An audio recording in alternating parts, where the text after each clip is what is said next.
So today I'm going to be talking about the 9 types of intelligence. So one thing that I found particularly interesting since my days in high school sociology is the idea that human beings possess varying types of intelligence. As I've grown older, I've found it particularly dangerous to ascribe to particular brands of intelligence, as I believe that this can be limiting to an individual's personal growth. With that being said, I believe that the best way to combat these potential limitations is to find the areas where you are most lacking and improve them by working on them relentlessly until you feel that this area is up to par. Personal politics aside, I'd like to take a moment to go over these types of intelligence and how they can be applied. So who came up with this idea? Meet Howard Gardner. You could tell that his theory is valid both because the photo is in black and white and because he is wearing glasses. Gardner presented this idea in 1983, and since then it has been contested by few, but for the most part widely accepted. A popular quote from Gardner is, "It's not how you are smart that matters, but what really counts is how you are smart." Oh, sorry, missaid that. It's not how smart you are that matters, but what really counts is how you are smart. So in terms of how you are smart, here are the 9 types of intelligence that I will now go over. We have naturalist intelligence, which is nature smart; musical intelligence, which is sound smart; logical or mathematical intelligence, which is numbers or reasoning smart; existential intelligence, which is life smart; interpersonal intelligence, which is people smart; bodily or kinesthetic intelligence or physical intelligence. We have linguistic intelligence, which is word smart for all you silver-tongued devils. And then we have the intrapersonal intelligence, which is self-smart. And lastly, spatial intelligence, which is picture smart. First off, we have naturalist intelligence. The naturalist intelligence has to do with how we relate to our surroundings and where we fit into them. People with natural intelligence have a sensitivity to and appreciation for nature. They are gifted at nurturing and growing things, as well as the ability to care for and interact with animals. They can easily distinguish patterns in nature and are very sensitive to the weather. Some common careers for those who possess naturist or naturalist intelligence are gardeners, farmers, animal trainers, park rangers, and they also make great hippies. Next, we have musical intelligence. Musical intelligence is the capacity to discern pitch, rhythm, timbre, and tone.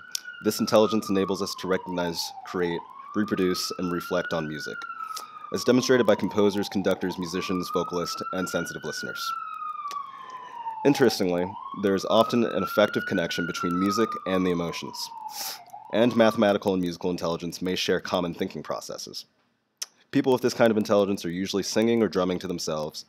They are usually quite aware of sounds others may miss. Some common careers for these folks are musicians, singers, conductors, composers, songwriters, music teachers, record producers, and of course, starving artists. Next, we have logical intelligence. Those who possess logical intelligence or mathematical intelligence, it's the ability to calculate, quantify, and consider propositions and hypotheses, and carry out complete mathematical operation. It enables us to perceive relationships and connections and to use abstract symbolic thought, sequential reasoning skills, and inductive and deductive thinking patterns. Logical intelligence is usually well developed in mathematicians, scientists, and detectives.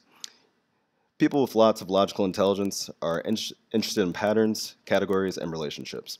They are drawn to arithmetic problems, strategy games, and experiments.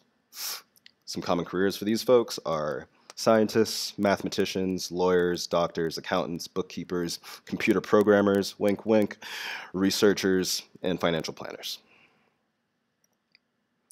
Next, we have existential intelligence.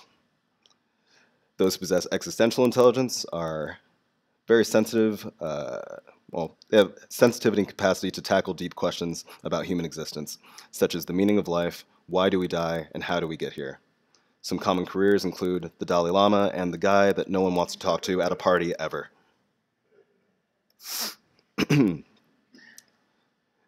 Next, we have interpersonal intelligence, which is people smart. Interpersonal intelligence is the ability to understand and interact effectively with others. It involves effective verbal and nonverbal communication, the ability to note distinctions among others, sensitivity to the moods and temperaments of others, and the ability to entertain multiple perspectives. Teachers, social workers, actors, and politicians all exhibit interpersonal intelligence.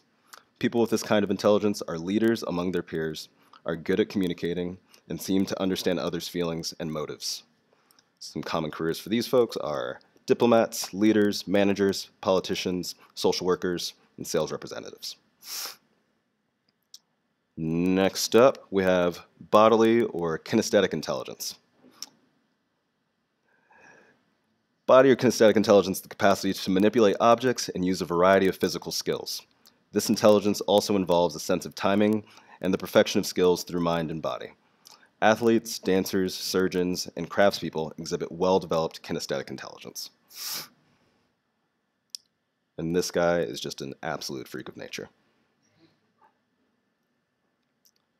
Next, we have linguistic intelligence, which is word smarts. Linguistic intelligence is the ability to think in words and to use language to express and appreciate complex meanings. Linguistic intelligence allows us to understand the order and meaning of words and to apply metalinguistic skills to reflect on our use of language. Linguistic intelligence is the most widely shared human competence and is evident in poets, novelists, journalists, and effective public speakers. People with this kind of intelligence enjoy writing, reading, telling stories, or doing crossword puzzles.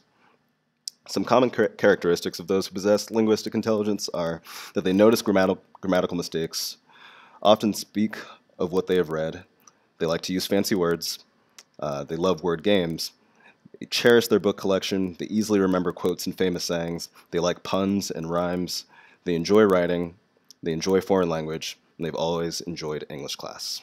Some common careers, as I've already said, are a writer, an editor, a public speaker, a politician, or a preacher. Or Mark Anthony trying to get a crowd into a row. Next we have intrapersonal intelligence, which is self-smart. Intrapersonal intelligence is the capacity to understand oneself and one's thoughts and feelings, and to use such knowledge in planning and directioning one's life. Interpersonal intelligence involves not only an appreciation of the self, but also of the human condition. It is evident in psychologists, spiritual leaders, and philosophers. They are very aware of their own feelings and are extremely self-motivated. Some common characteristics are that they are empathetic, extroverted, enjoy social events, and love groups and crowds. Some common careers are they are diplomats, activists, managers, politicians, social workers, and counselors. Last but not least, we have spatial intelligence. Spatial intelligence is the ability to think in 3 dimensions. Core capacities include mental imagery, spatial reasoning, image manipulation, graphic and artistic skills, and an active imagination. Sailors, pilots, sculptors, painters, and architects all exhibit spatial intelligence. Young adults with this kind of intelligence may be fascinated with the mazes or jigsaw puzzles, or spend free time drawing or daydreaming. I feel very sorry for this guy falling down Escher steps.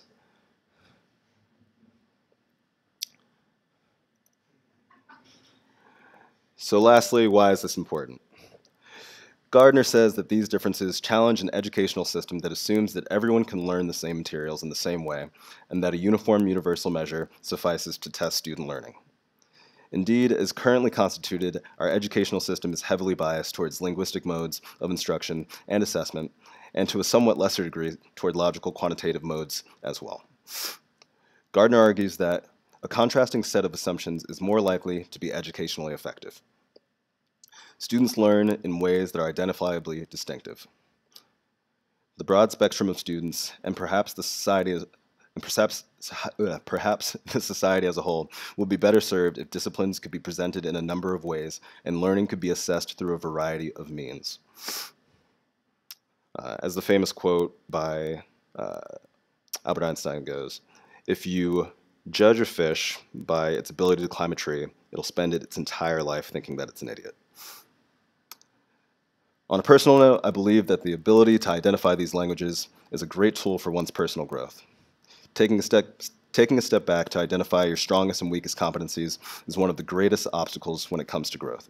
And I believe that understanding the strengths of others, while simultaneously understanding your own strengths and weaknesses, is the most effective way to foster an effective student-teacher relationship. So what type of intelligence do you possess?